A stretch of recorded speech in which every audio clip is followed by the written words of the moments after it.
સામાન્ય રીતે મીઠી મધુરી ખારેકના વાવેતરના દ્રશ્યો માત્ર કચ્છ વિસ્તારમાં જ જોવા મળે છે, પરંતુ ગીર સોમનાથ જિલ્લાના નાના એવા આજોઠા ગામના ધરતીપુત્ર કાનાભાઈએ સૌ પ્રથમ વખત ગીર સોમનાથ જિલ્લામાં કચ્છની ખારેકનું વાવેતર કરવાનું સાહસ ખેડીને સફળતા પ્રાપ્ત કરી હતી. તેઓએ 4 વીઘામાં ખારેકનું વાવેતર કરતા સફળતા મળતા બીજા 4 વીઘામાં વાવેતર કર્યું હતું. ખારેકની સફળ ઉપજમાંથી 1 ટન ખારેક સોમનાથ મહાદેવને પ્રસાદી રૂપે અર્પણ કરવામાં આવી હતી. તેમજ તેઓએ જણાવ્યું છે કે નાળિયેરી અને આંબાના વાવેતર કરતા ખારેકનું વાવેતર ખૂબ જ ઓછી મહેનતથી અને ઓછા ખર્ચ સામે વધુ આવક આપે છે. અહેવાલ ભરતસિંહ જાદવ, ગીર સોમનાથ. કાનાભાઈ જાદવભાઈ પંપાણીયા, ગામ આજોઠા, તાલુકો વેરાવળ. અમે ખારેકનું વાવેતર કરેલું છે 4 વીઘા જેવું, અને પહેલું વાવેતર કરેલું છે. ગીર સોમનાથ જિલ્લામાં તો લગભગ કોઈએ કરેલું નથી, ને છતાં કરેલું હોય તો મારા ધ્યાને નથી. આ વાવેતરનો વિચાર અમે કચ્છમાં ફરવા ગયા, અહીંયા બધા બગીચા જોયા, ફળાવ કેરીના, દ્રાક્ષના, દાડમના અને ખારેકના.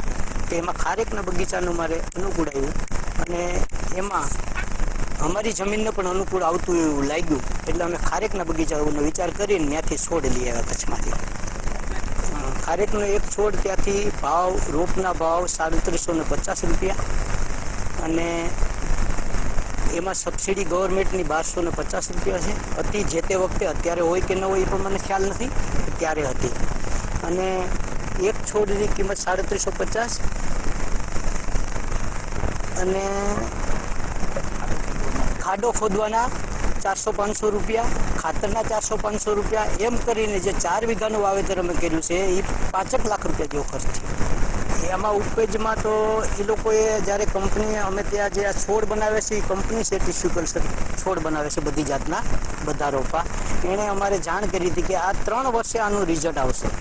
3 વર્ષે પહેલા વખતે 10% રિઝલ્ટ આવશે, ચોથા વર્ષે 30-40% રિઝલ્ટ આવશે, 5મા વર્ષે 60-70% જેવું છે, અને 6ઠું-7મું વર્ષ આવે એટલે આનું સીધું 100% રિઝલ્ટ થાય. એટલે એક થડે 150 થી 200 કિલો સુધી, 100% રિઝલ્ટ હોય તો 200 કિલો માલ નીકળે, ઓછો નીકળે તો 150 કિલો નીકળે.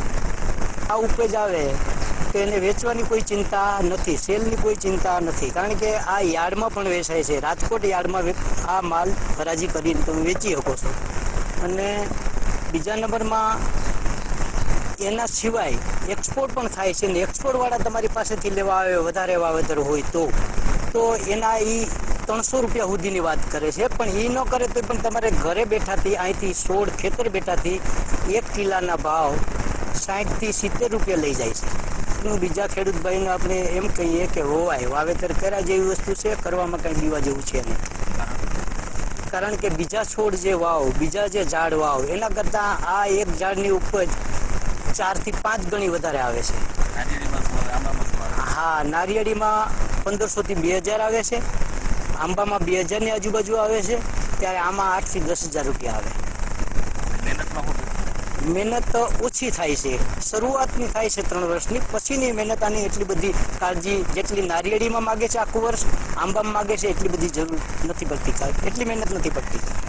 અમે ખારેકનું વાવેતર કર્યા પહેલાં અમારી જમીનમાં, આ જમીનમાં શેરડી, મગફળી, ઘઉં, બાજરી, અડદ આવું બધું કરતા. પછી હવે પાણી પણ થોડા ખરાબ થયા છે, એને હિસાબે એ બધા પાક પણ નથી લઈ શકાતા, પણ છતાં સાઈડ પાક તમે આમાં લઈ શકો છો. એટલે અમે 4 વીઘા જેવું વાવ્યું છે, ને હવે પાછા આ વર્ષે બીજું 4 વીઘાનું વાવેતર કરું છું.